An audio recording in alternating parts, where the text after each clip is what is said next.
बहुत ध्यान से सुनिएगा, बहुत बड़े महापुरुषों के अनुभव की बातें हैं। जो ही हम नाम जब प्रारंभ करते हैं तो नाम जब अंदर जा करके जागृति करता है, किसकी? सोए हुए पाप प्रवृत्तियों की। नाम जब से समस्त सद्गुण आपके हृदय में स्थापित हो जाएंगे। नाम काम कर रहा है, अब हमारा हृदय खाली हो रहा है, ये वासनाएं निकल रही हैं। एक विकार गया, एक गुण आ गया, वो विकार की वृत्ति गई, दूसरा गुण आ गया। खाली नहीं रखता, ये बड़े काम की बात है।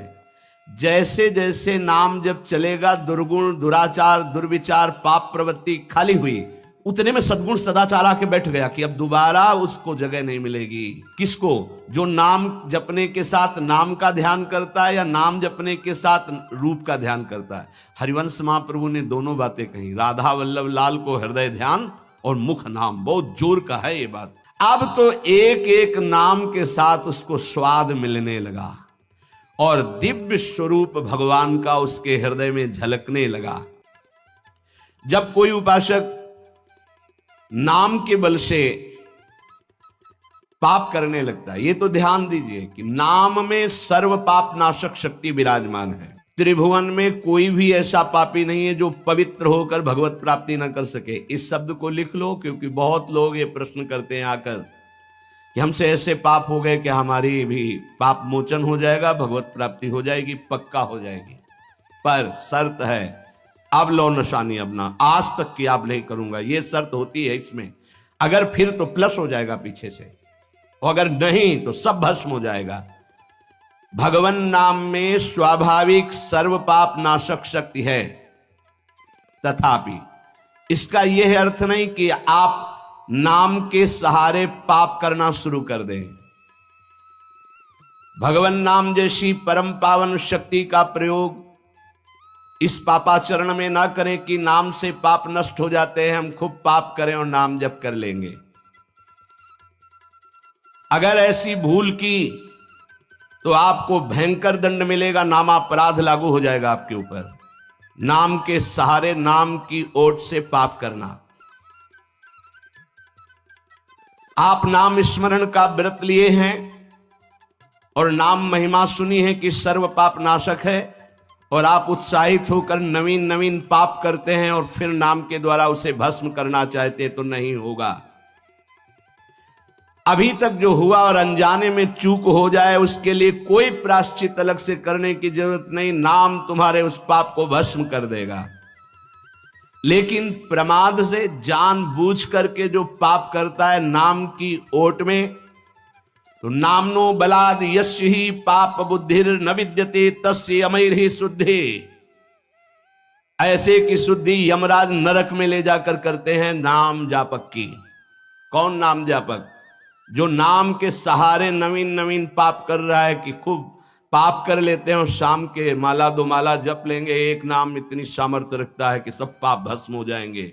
बोले नामनो बलाद यस्य ही पाप बुद्धिर, जो नाम के बल से पाप करता है तो ना विद्यते तस्य यमैर ही शुद्धि, वो शुद्ध नहीं हो सकता, उसकी शुद्धि यमराज करेंगे नरक में ले जाकर के। जे नर नाम प्रताप बल करत पाप नित आप, वज्रलेप होए जाए ते अमित सुदुष्कर पाप। जो नाम के सहारे से पाप करते हैं वज्र के समान पाप हो जाते हैं और उसका नाश करते हैं। किसका? जो नाम के सहारे से पाप करता है। इसलिए प्रार्थना है कि भगवान नाम का प्रयोग भगवत प्राप्ति के लिए अभी तक जो हुआ, सावधान, पाप सब नष्ट हो जाएंगे। लेकिन महिमा सुनी और नाम का प्रयोग करके फिर पाप, तो ये वज्र का लेप हो जाएगा। ये तो सावधानी की बात कही। आगे बात कर रहे हैं कि नाम जप से समस्त सद्गुण आपके हृदय में स्थापित हो जाएंगे। उठ और भाग यहां से, अब तू इस हृदय में नहीं रह सकता, क्योंकि ये हृदय मेरा अधिकार। अब अविद्या के प्रभाव से अनंत जन्मों में जितने दुर्गुण, दुराचार, कुसंस्कार हुए हैं, ध्यान दीजिएगा, बहुत प्रश्न होते हैं इस विषय में। सीधा उसका सरल भाव से समझाते हुए उत्तर है। इस बात के तो सैकड़ों प्रश्न होते हैं।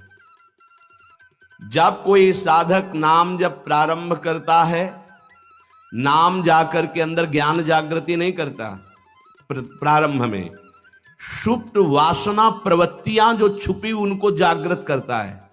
उठ और भाग यहां से। अब वो कुसंस्कार, दुर्गुण, दुराचार दल के दल वहां हैं अंतःकरण में।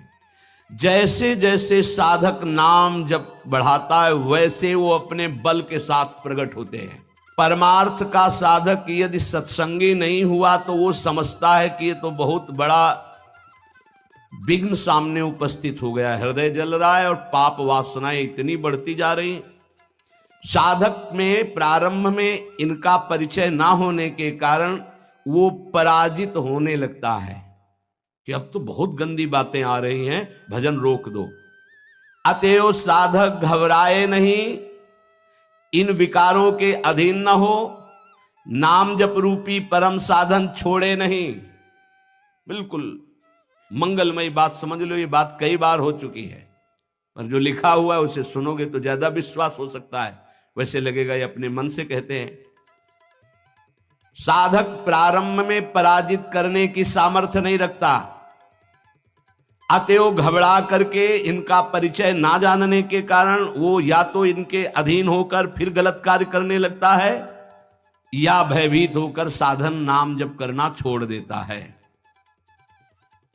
किंतु यदि गुरु कृपा पात्र साधक प्रभु के नाम की वास्तविक महिमा जो सुन चुका है, ऐसा अवसर जब आता है कि हृदय में बड़ी गंदी बातें, बड़ा प्रपंच उदय हो रहा है, तो वो समझने लगता है नाम काम कर रहा है, नाम काम कर रहा है। अब हमारा हृदय खाली हो रहा है, ये वासनाएं निकल रही हैं, समस्त हे गुण, दुर्गुण, दुराचार प्रवृत्तियां नष्ट हो रही हैं। बार बार वही हमने अनंत जन्मों में किया, इसलिए बार बार वही आ रहा है, आ नहीं रहा, वो जा रहा है, हर वृत्ति जा रही। अतएव और नाम उच्चारण बढ़ाए और सत्संग सुने, जिससे हिम्मत बनती जाएगी, घबराओगे नहीं। बड़ा भारी युद्ध है, एक दिन में सब डिलीट नहीं हो जाएंगे, धीरे धीरे सहत सहत बाढ़े भगति ग्रह तन गुरु हितगार। जिन गुणों से भगवान रीझते हैं, ध्यान देना, एक विकार गया एक गुण आ गया, वो विकार की वृत्ति गई दूसरा गुण आ गया, खाली नहीं रखता। ये बड़े काम की बात है। जैसे जैसे नाम जब चलेगा, दुर्गुण, दुराचार, दुर्विचार, पाप प्रवृत्ति खाली हुई, उतने में सद्गुण सदाचार आके बैठ गया कि अब दोबारा उसको जगह नहीं मिलेगी। और धीरे धीरे वो पूरे के पूरे दुर्गुण दुराचारों को हटा करके साधक में सद्गुण सदाचार स्थापित कर देता है। नाम, पहला प्रभाव नाम का। साधक को ये बात ध्यान रखनी है कि ये दो वृत्तियां आपके अंदर प्रारंभ में होंगी, दोषापनयन और गुणाधान। दोषापनयन, जो दोष वृत्तियां हैं उनको निकलना और उनकी जगह में सद्गुण सदाचार स्थापित करना। ये नाम करेगा, तुम्हें चुप रहना है, राधा राधा राधा राधा राधा राधा। विचलित नहीं होना कि मन बहुत हमारा परेशान करता है, बहुत विकार आ रहे हैं, अब कैसे रहूं। आपने उनकी सत्ता दे दी, अब वो नहीं निकलेंगे। खुशी मनाओ, गंदी बातें निकल रही हैं। पर साधक कैसे खुशी मनावे? वो तो मन में तदात्म है, तो मन में जलन हो रही है और वो निकल रहे हैं, तो वो समझ रहा है आ रहे हैं, और फिर वो उनसे या तो द्वेष कर बैठता है या तो राग। द्वेष कर बैठा, क्यों आ रहे हैं, क्यों ऐसा ऐसा, उनकी सत्ता दृढ़ हो रही, और या फिर उसी आचरणों में लग जाता है। तो रागात्मक या द्वेषात्मक वृत्ति से वो टिक जाते हैं, खाली नहीं हो पाते, इसीलिए लंबा समय निकल जाता है, कोई लाभ उसको समझ में नहीं आता। दोषापनयन और गुणाधान, साधक में ये दो वृत्तियां नाम पैदा करता है। पहला, अंतःकरण के सारे दोषों को भगाना। दूसरा, अंतःकरण में दैवी संपदा के सद्गुण स्थापित करना। तुम्हें नहीं करना, वो नाम कर रहा है, पर तुम चुप रहो। पर यहां चुप रहा नहीं जाता, विचलित हो जाते। जहां असत प्रेरणा हुई तो या तो ऐसी क्रिया कर दी या वो ऐसे दुखी हो गए, हमारे मन में तो ऐसा आता है वैसा। चुप रहो, ऑपरेशन शुरू है तो मवाद निकलेगा, गंदगी निकलेगी, और जो गंदगी निकलेगी तो फिर अच्छे से वो घाव भर जाएगा। जितना दोष निकल रहा है उतना ही सद्गुण आ रहा है। कितना सुंदर बात है, अगर ये न समझ पाए तो परेशानी पड़ जाएगी। बिल्कुल निश्चिंत रहिए, तुम्हारे अंदर काम, क्रोध, लोभ, जो भी दोष दिखाई दे रहे हैं, आ नहीं रहे, जा रहे हैं। जा रहे हैं और वो जगह खाली नहीं हो रही, वहां दैवी संपदा भर रही, जिससे भगवान प्रसन्न होते हैं। यदि हम नामोच्चारण के साथ साथ नाम का ध्यान शुरू कर दें तो और जल्दी दिव्य सद्गुण आ जाएंगे।